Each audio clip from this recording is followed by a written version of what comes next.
तर रात्री रात्री ज्यावेळेस मी बीडहून जालन्यामध्ये आलो त्यावेळेस पाऊस पडत होता. हे छत सगळं कोसळलेलं होतं आणि मी ही सगळी परिस्थिती बघितल्यानंतर हादरून गेलो होतो. रामेश्वर माझी वाट बघत होता की पांढरे सर या ठिकाणी येतील आणि आपण एकत्रित मुक्काम करूया, पण मला येता आलं नाही. पहाटेचा रामेश्वरचा मला फोन आला, सर तुम्ही कुठे आहात? मी म्हटलं मी हॉटेलवरती थांबलो एका लॉजवरती. तर मला म्हटले सकाळी लवकर या. मी ज्यावेळेस या ठिकाणी आलो त्यावेळेस हा रामेश्वर आलेल्या सर्व कार्यकर्त्यांच्या चहा पाण्याची नाश्त्याची सोय करत होता. हे जे छत कोसळ होतं त्या छताची डागडुजी करण्यामध्ये तो व्यस्त होता. या मंडपामध्ये जी काय अस्वच्छता झाली होती, घाण झाली होती, ती अस्वच्छता घाण जी आहे ती नाहीशी करण्याचा प्रयत्न करत होता. म्हणजे सगळीकडे साफसफाई हा करत होता. आजपर्यंत मी ज्या ज्या आंदोलनाच्या ठिकाणी गेलो त्या ठिकाणी हा आपला रामेश्वर काळे माझ्या या अगोदर हजर असतोय. कोणती अपेक्षा न ठेवता म्हणजे तन मन धनानं आपण समाज कार्यामध्ये कसं वाहून घेतलं पाहिजे स्वतःला, त्याचं एक आदर्श आणि मूर्तिमंत उदाहरण म्हणजे रामेश्वर काळे. म्हणजे माझ्या हृदयाच्या वरच्या कुप्पीमध्ये राहणारे जे काय मोजके कार्यकर्ते त्यामध्ये हा एक आहे. त्यामुळं याची आंदोलनासंदर्भातली आणि एकूणच या एसटी आरक्षणासंदर्भातली काय भूमिका आहे ती जाणून घेणं आपल्यासाठी फार महत्वाचं आहे. रामेश्वर तुमचा पूर्ण पत्ता सांगा अगोदर. माझं गाव आहे राजटाकळी, तालुका घनसावंगी, जिल्हा जालना. या जिल्ह्यातला रहिवासी आहे. याच जिल्ह्यातला हा रहिवासी आहे, पण महाराष्ट्राच्या कानाकोपऱ्यात कुठेही कार्यक्रम असू दे तिथं पहिल्यांदा हजर राहणार. रामेश्वर तुम्ही पहिल्या दिवसापासून या ठिकाणी या आंदोलनामध्ये सहभागी आहात. प्रवास कुठून सुरू झाला आणि हा प्रवास आता कुठेपर्यंत आलेला आहे? दीपक भाऊ बोराडांनी एक साधा फोन केला होता की आपल्याला जालना जिल्ह्यामध्ये उपोषण चालू करायचंय, आपले गेस्ट हाऊसला बैठक घ्यायची. त्या बैठकीसाठी काही प्रमुख कार्यकर्त्याला बोललो होतो, त्यामध्ये मी होतो. त्यावेळेस ठरलं की दिनांक 17 सप्टेंबर 2025 रोजी आपल्याला उपोषण चालू करायचं आहे. सुरुवातीला थोडासा प्रतिसाद मिळाला, पण आता आपण पाहत आहात की महाराष्ट्रातून समाज खूप मोठ्या प्रमाणात प्रतिसाद देत आहे आणि हे वादळ पूर्ण महाराष्ट्रामध्ये असंच पसरताना दिसतंय.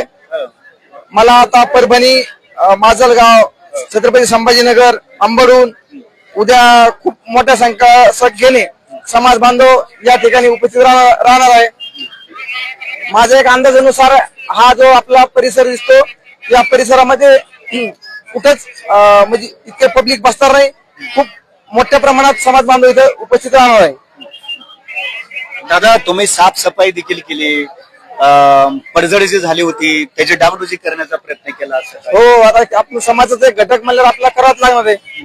इथं असं पाहुण्यासारखं येऊन थोडं जमणार आहे. काही माझे मित्र बांधव होते. किती सहज प्रतिक्रिया आहे बघा. पाहुण्यासारखं येऊन थोडेच जमणार आहे का? म्हणजे किती वाहून घेतलं या कार्यकर्त्यांना, म्हणून रामेश्वर मला आवडतोय. माझ्या समाजातील काही 4-5 जणांना खूप गंभीर इजा पोहोचलेली. एक जण हॉस्पिटलमध्ये रात्री 1-1:30 वाजता ऍडमिट केला, त्याला खूप लागलेलं आहे. आणि बाकी 2-3 जण थोडस घसरलेलं होतं, ते गावाकडे गेले. आलेल्या सर्व कार्यकर्त्यांची तुम्ही विचारपूस करताय, चहा पाणी नाश्त्याची जेवणाची वगैरे सोय करताय. हो, आता लांबून आल्यानंतर तर विचारपूस करावंच लागणार ना, कारण खूप दुरून यायचं. मला इथं जर समज व्यवस्था नसली तर मग परत पुढच्या वेळेस जर आंदोलन असेल त्यावेळेस खूप फरफट झाली असल्यामुळे दुसऱ्या वेळेस माणूस आमदारला येत नाही. त्यामुळे व्यवस्था चांगल्या पद्धतीत केली आणि आजूबाजूचे परिसराचे जे गाव आहेत त्या गावातील लोकांनी पण आपली चटणी भाकर घेऊन इथं रामेश्वर साठी सगळ्यांनी या ठिकाणी कमेंट मध्ये त्याला जय मल्हार करायचा. सर्वांनी जय मल्हार लिहावं रामेश्वर साठी. असे कार्यकर्ते, असे हिरे आपल्या समाजामध्ये जन्माला आले पाहिजेत. म्हणून तर दीपक भाऊ मगाशी म्हणाले की पाऊस आला, छत कोसळलं. मी त्यांना त्यावेळेस म्हणालो की म्हणजे तुफानातले दिवे आम्ही तुफानातले दिवे, वादळ वारा पाऊस धारा मुळे नाम्मा शिवे, मुळी नाम्मा शिवे. ही कविता वामनदादा कर्डक यांची आता सध्या गाजते, सोशल मीडियावरती ट्रेंडिंग मध्ये आहे ते.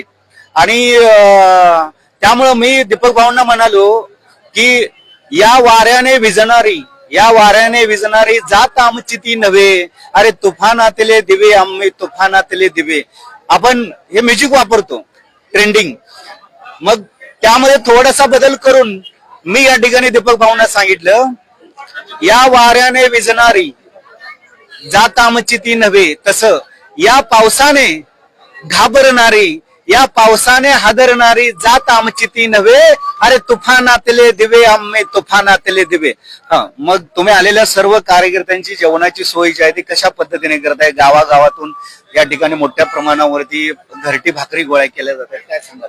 आपल्या परिसरातील जो समाज बांधव आहेत, आज पैठण तालुक्यातील हिंगणे या गावातून काही समाज बांधवांनी आपल्या गावातून जी चटणी भाकर आहे ते घेऊन आले आणि समाज बांधव इथून उपाशी गेला नाही पाहिजे, त्यामुळे चांगल्या पद्धतीने व्यवस्था चालू आहे सगळ्याची.